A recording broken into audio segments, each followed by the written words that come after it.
రెండవ రోజు ఈ కార్యక్రమానికి బ్రాహ్మణ సంఘ పెద్దలు శ్రీ వెన్నంపల్లి జగన్మోహన్ శర్మ గారు రావడం జరిగింది. వారు మాట్లాడుతూ మొదటి నుండి కూడా ఈ సంఘానికి తోడ్పాటును అందించినట్టు తెలియజేయడం జరిగింది. అదేవిధంగా అక్కడ ఎప్పుడూ కూడా ధూపదీప నైవేద్య అర్చక సంఘానికి గ్రామీణ అర్చకులకి తాను వెన్నంటి ఉంటానని చెప్పేసి మాట ఇవ్వడం జరిగింది. తన వంతు కృషి చేస్తానని తనకు వీలైనంతగా దేవాదాయ శాఖ మంత్రి శ్రీమతి కొండ సురేఖ గారి ద్వారా ధూపదీప నైవేద్య అర్చకుల జీతాలు వేతనాలు పెంచే విధంగా తన వంతు కృషి చేస్తానని చెప్పేసి వారు చెప్పడం జరిగింది.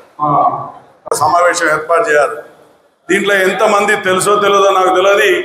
అప్పుడు ఏడీగా ఉన్నటువంటి శ్రీనివాస్ గారు చాలా ఇబ్బంది పెట్టిండ్రు ప్రతి అర్చకులను.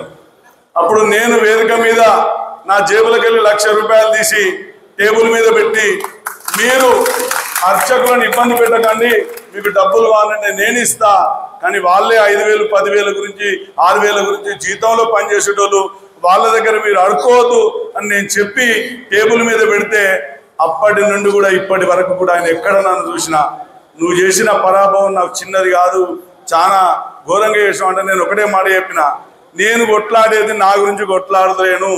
నా ఊళ్ళో దీప నైవేద్యాలు వచ్చిన నాకు ఇయ్యకండి, నా కుటుంబానికి ఇయ్యకండి, మాకు దేవుని పైసలు అవసరం లేదు, మేము వాడుకోం.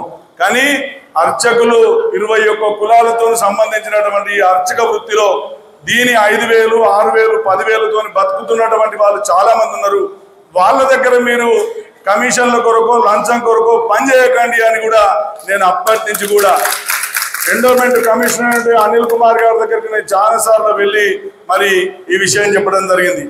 నేను దర్శన శర్మ గారు ధూపదీప నైవేద్యాల స్కీమ్ కింద మరి జీతాల పైసలు రాలేదు అని నాకు మరి భానుమూర్తి గారు అక్కడే మా తమ్ముడు వాసు చెప్పిన తక్షణమే మేమిద్దరం కమిషనర్ గారి దగ్గరికి ఎండోమెంట్ మినిస్టర్ ఇంద్రాకరణ్ రెడ్డి గారి దగ్గరికి కూడా పోయి రావడం జరిగింది. బ్రాహ్మణ్ణి చూడంగానే ముఖే బ్రాహ్మణ అన్నట్టు ముఖం చూడగానే బ్రాహ్మణి కళ రావాలి అర్చకునికి. ఆ దేవుడి తర్వాత దేవుడు ఇక్కడ ఉన్నాడు, మనకు ఇక్కడ ఆశీర్వదించి మనకు పని అవుతుంది అనే ధైర్యం భక్తులలో మనం కల్పించాలి.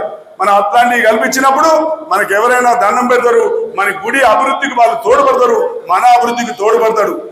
ఎందుకంటే ఎవరైనా సంకల్పం చెప్పినప్పుడు క్షేమ స్థైర్య ధైర్య వీర్య విజయ అభయ ఆయుర ఆరోగ్య ఐశ్వర్య ఉద్యత్తం అని సంకల్పం చెప్పినప్పుడు ఈ బ్రాహ్మడే ఆ సంధానకర్తగా కూడా ఉంటాడు. మరి సంధానకర్త చెప్పినప్పుడు వాళ్ళు ఎంత నమ్మకంగా ఉంటారో ఆ నమ్మకాన్ని ఒమ్ము చేసుకోకుండా వాళ్ళు వచ్చేటోపు మనం కట్టు బొట్టు జుట్టుతోనే కాకుండా మనకు వచ్చిన కేశవనామాలైనా కొంచెం గట్టిగా చదివి వాళ్ళ గోత్రనామాలు చదివి వాళ్ళని ఆశీర్వదించినట్టయితే మనం తప్పనిసరి కూడా మనం సక్సెస్ కాగలుగుతాం. దీన్ని గమనించి ప్రతి ఒక్క అర్చకుడు మీ వంతు కృషి చేయండి.